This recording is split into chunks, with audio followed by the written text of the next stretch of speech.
This video is for people who do not have a computer science degree, an IT degree, any relevant degree, but yet they want to start freelancing in 2024. Now, I'm going to give you these 5 tips, but even though some of them might sound cliche, you just have to be that person who's going to do those things because guess what? Nobody is going to take you serious except you start taking yourself seriously.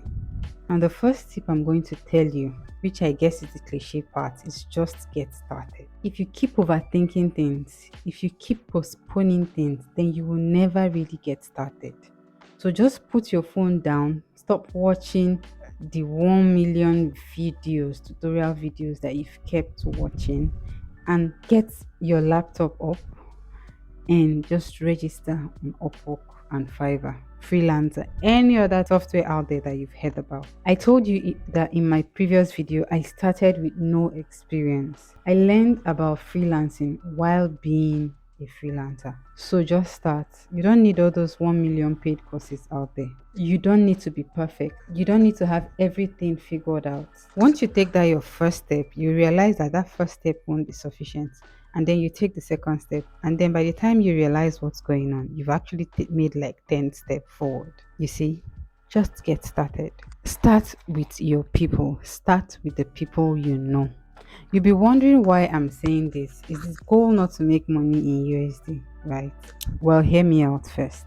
Remember when I said that my first virtual assistant client was very lenient with me? Well, let me tell you why. The things I did for her were things like uploading merch for her on her WordPress website, Canva graphics design for Instagram, Excel data entry, research influencers on Instagram, social media management. When she asked if I knew how to do these things, my answer was yes. Now, here is why my answer was yes. I've had a website in the past and I had gone to the back end part of the website to do one or two things there. So I had certain knowledge of how WordPress websites were.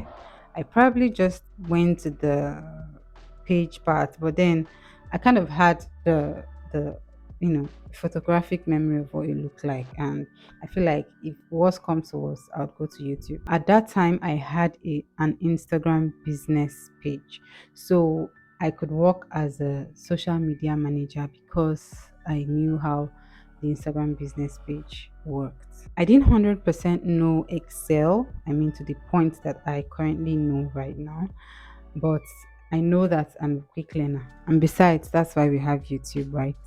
So, because I could serve her needs, she felt that I would be able to learn any other thing that was supposed to be learned along the line. And that is what I did. So, guess what?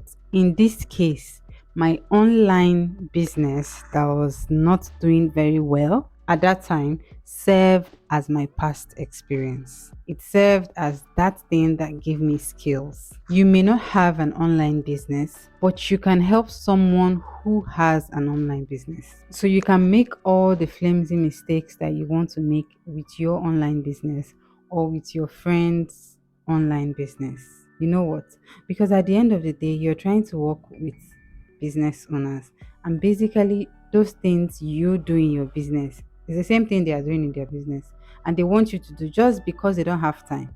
So, you need to be. So, I'm not saying start a business per se, but you can pretend to start an online business. You can help someone who actually does have an online business and see what it means. Maybe work for the person for one month or 2 months and see what it means to actually own an Instagram page or a LinkedIn page or a Facebook page, or manage the business for the person and see how stressful and all of the things that will come.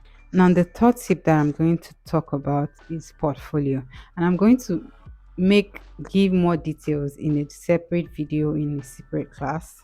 But basically, your portfolio contains the previous projects that you've worked on. So in this case, my previous business will come in and make up my portfolio.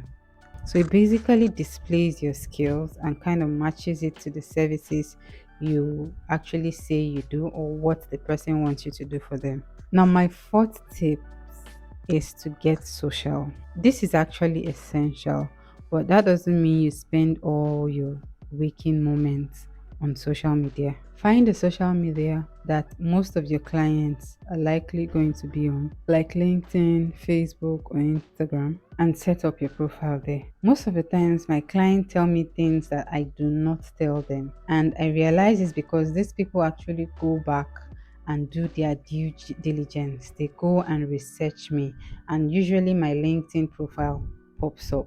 And so I feel like, yeah, my LinkedIn profile pops up because I want them to see that LinkedIn profile, right? So make sure you do your due diligence on yourself. Now, this is a pro tip that I'm giving to you.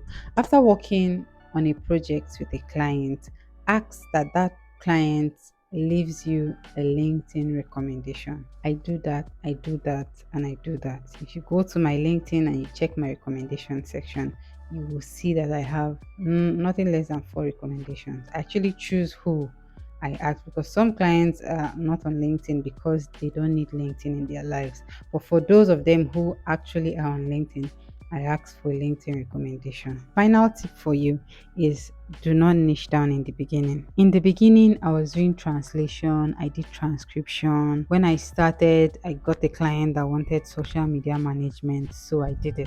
I was doing that with a little bit of admin work, and then I stumbled into events and assistant. By doing different things, you learn different behaviors and challenges of different business people. Then you'll be able to decide on where you want to niche down to when it comes to the time. Because I've actually technically niched down to a particular part doesn't mean that I still don't do other things, because from time to time old clients message me and ask me to do one or two things for them, and guess what, I do that to get extra money. But then I know that if you want to mention my name, or if I want to introduce myself to you, I'll tell you that okay, this is who I am and this is the type of virtual assistant that I do. I hope these 5 tips that I shared was very valuable to you. If you feel like you have someone who is doubting, who is at that point in their life where they don't know where to go or what to do, I'll advise you to, or I'll plead with you to share this video to the person. And I mean, that's the least we can do, right? So let me know in the comment section what challenges it is that you're facing right now as a virtual assistant. If you feel like I did well in this video, please put it in the comment section. You did well. It really makes me happy and encourages me to do more videos. If you've not yet subscribed to this channel, please click the subscribe button and see you in my next video. Bye.